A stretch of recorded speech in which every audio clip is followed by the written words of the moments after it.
दिल को छू लेने वाली कहानी। मुझे भी तो बुढ़ापे में एक दिन आपका बैग पैक करना है माँ। 8 साल का मासूम सा रोहित रात को रोते हुए अपनी दादी से बोला, दादी क्या मैं आपको तंग करता था? क्या मैं इतना गंदा हूँ जो आप मुझको छोड़कर दूसरी जगह जा रही हैं? स्कूल से आने के बाद अब इस घर में कौन मुझे घर में घुसते ही गले लगाएगा और प्यार से मुझको अपने हाथों से खाना खिलाएगा? रोहित दादी के गले लगते हुए बोला, बोलो ना दादी, आखिर आपने मम्मी पापा से दूसरी जगह जाने की बात क्यों कही? क्यों मानी आपने उनकी बात? दादी मना कर दो ना प्लीज़, पापा को बोल दो आपको नहीं जाना old age home. Rita Devi की आंखों में अपने पोते की यह करुण दशा देखकर आंसू के बड़े बड़े मोती गिरने लगे। रीता देवी यह समझ नहीं पा रही थी कि अपने इस अबोध बच्ची को कैसे समझाएं कि वह अपने लाडले से एक मिनट भी दूर नहीं होना चाहती, पर घर में रोज रोज हो रही किचकिच बेटे बहू में सुबह उठते ही उनके मुद्दे को लेकर कहा सुनी होने लगती है। किसी न किसी बात को लेकर बेटे बहू दोनों नौकरी पेशा हैं, दोनों अपने काम में इतने बिजी हैं कि उनको रीता देवी की जिम्मेदारी अपनी तरक्की में रुकावट लगने लगती है। जब बेटा बोलता है अपनी बीवी से कि माँ का यह काम तुम कर दो, तो बीवी पलट कर बोलती है, मेरे ढेरों ऑफिस के काम है, तुम्हारी माँ है तुम करो। कभी कभी रीता जी के जोड़ों में भयंकर दर्द हो जाता है और रीता देवी से खड़ा भी हुआ नहीं जाता। उस भयंकर दर्द में रीता देवी को खड़ा करने के लिए सहारे की जरूरत होती है। रीता देवी जब दर्द से तड़पने लगती हैं तब उनकी बहू आकर मदद कम और उनके ऊपर बड़बड़ ज़्यादा करती है। 2 दिन पहले रीता देवी को यूरिन इन्फेक्शन हो गया था।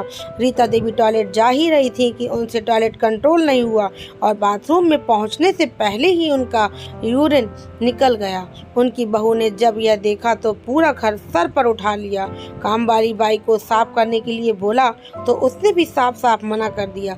दोनों बेटा बहू एक दूसरे के ऊपर चिल्लाने लगे कि तुम साफ करो, यह तुम साफ करो। रीता देवी अपने दर्द को बर्दाश्त करते हुए अपने यूरिन को बाथरूम से पानी की बाल्टी लाकर खुद ही साफ करने लगी।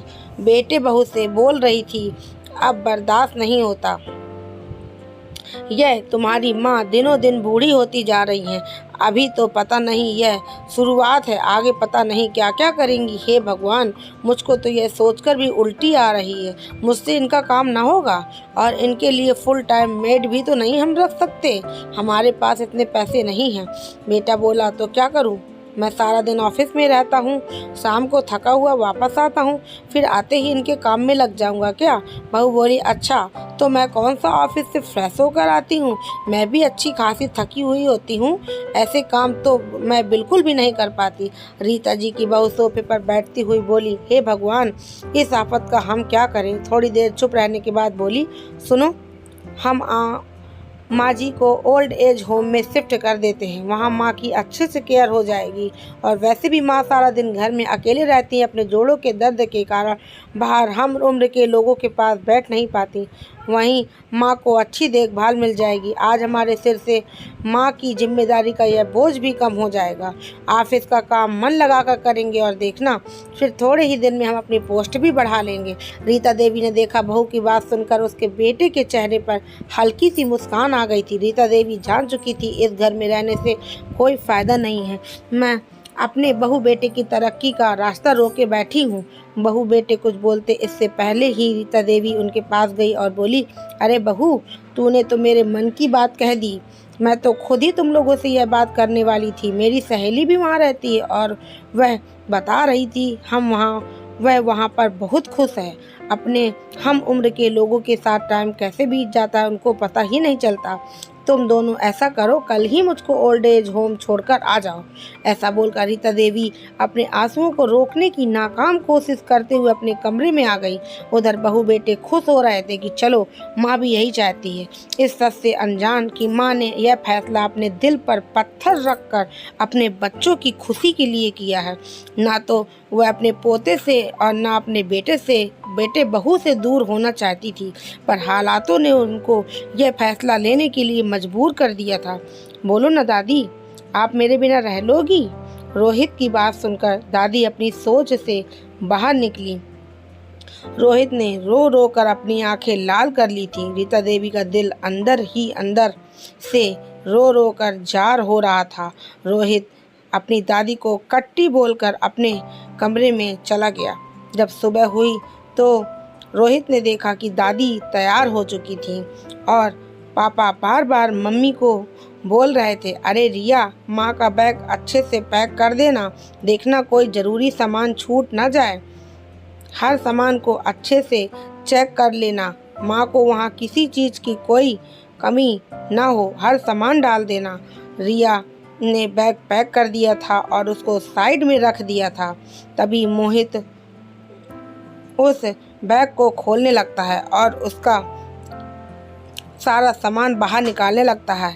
एक पेज पर पेन से उस बैग में जो जो सामान था उसकी लिस्ट बनाने लगता है। उसको ऐसा करते देखकर उसके मम्मी पापा दोनों गुस्सा हो जाते हैं और बोलते हैं, सारा सामान फैला दिया तुमने, यह क्या तरीका है, क्या कर रहे हो तुम? रोहित बोलता है, माँ आपको पता है मैं हर चीज़ लिखकर अपने पास रखता हूँ ताकि मुझे याद रहे। मैं इस बैग में हर उस सामान की लिस्ट बना रहा हूँ जो ओल्ड एज होम जाने के टाइम पर साथ में पैक की जाती है, क्योंकि मम्मी पापा कल आप भी बूढ़े हो जाओगे, मैं ऑफिस जाऊँगा, मेरी बीवी भी ऑफिस जाएगी, मेरे पास आपके काम करने के लिए टाइम नहीं होगा, तो हम दोनों आपको ओल्ड एज होम छोड़ने जाएंगे।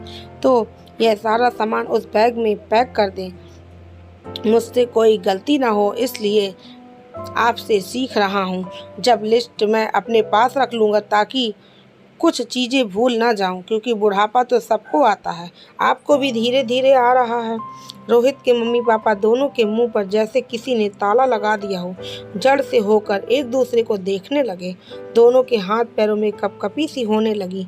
दोनों धम से सोफे पर बैठ गए और रीता देवी को टकटकी लगाकर देखने लगे। दोनों को रीता देवी की जगह अपनी जगह दिखाई देने लगी।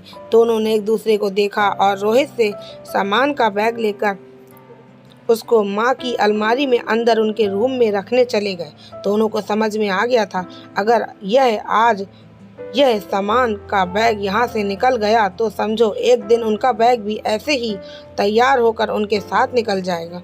रोहित अपनी दादी के झरझर बहते हुए आंसुओं को अपने छोटे छोटे हाथों से पोंछते हुए बोला, बुढ़े लोग ओल्ड एज होम में नहीं, अपने खुद के घर में अपनों के साथ सबसे खुश रहते हैं। दादी, आपका बोला गया झूठ आपकी रोती हुई आंखों से मैंने जान लिया था। रीता देवी ने अपने पोते को कसकर गले से लगा लिया। सच कहा था उनके पोते ने।